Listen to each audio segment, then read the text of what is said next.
अगर ऐसा ही होता कि अगर पैसा किसी के हाथ में स्थिर होता तो राजा का बेटा राजा ही होता, पर ऐसा होता नहीं है। नए राजा बनते हैं और वो शिक्षा के मार्फत से बनते हैं। 5th से 12th क्लास तक के बच्चों के लिए मैट्रिक्स लाया है 100% तक की स्कॉलरशिप और कैश प्राइजेस जीतने का मौका, इसके साथ ही एक शानदार सिंगापुर ट्रिप। तो आज ही रजिस्टर करें मैट्रिक्स ओलंपियाड में, वो भी कंप्लीटली फ्री। Register now. किसी भी परिवार की तस्वीर और तकदीर बदलने की कोई ताकत रखता है तो शिक्षा रखते कोई रखता ही नहीं है। आप किस घर में पैदा हुए हो, किस माहौल में पैदा हुए हो, आपके हाथ में कुछ भी नहीं है, सब ऊपर वाले की देन है। पर किस घर से जाओगे वो आपके हाथ में है। रास्ता शिक्षा के मार्फत से होकर निकलता है।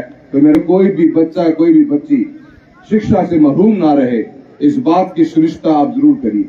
हर बच्चा, अगर उसके घर के हालात खराब है तो गांव में अनेकों भामाशाह भी है, ऐसी संस्थाएं भी बन रही हैं, उन बच्चों को अपने जरूर प्रोत्साहन देना चाहिए। इतिहास गवाह है कि पैसा और कामयाबी किसी एक आदमी के हाथ में, किसी परिवार के हाथ में, किसी की व्यवस्था के हाथ में टिकती नहीं है।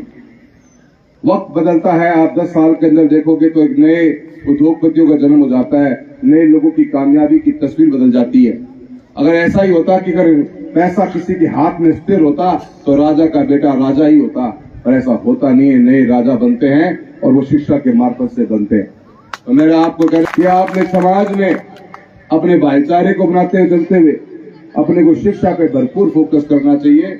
और कहीं हम जैसे लोगों की भी आपको जरूरत हो, सारा पड़ोसी यहाँ सीटी मारती हो, बाज आ जाऊंगा, सारा चिंता ना करते।